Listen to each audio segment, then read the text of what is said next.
विभिन्न अनुष्ठान गठन आमर स्वतंत्र ओडिशा प्रदेश गठन पाई जो जातीयतार विकास दरकार होता ओडिया मान जातीयतार विकास से सहायक होता।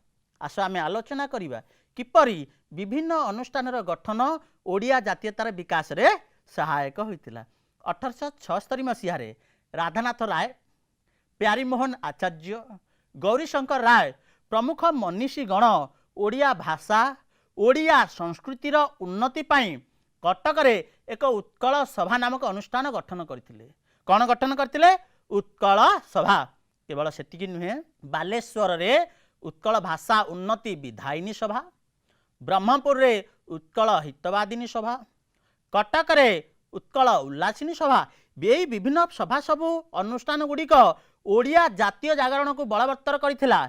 एमाने विभिन्न स्थान रे अनुष्ठान मान करी ओडिया मान को एकत्र होगा सह स्वदेश प्रीति स्वतंत्र ओडिशा प्रदेश गठन पाई कौन कौन सबू करा जाई पारिबो से विषय रे सेमाने सबू चिंता करुतिले।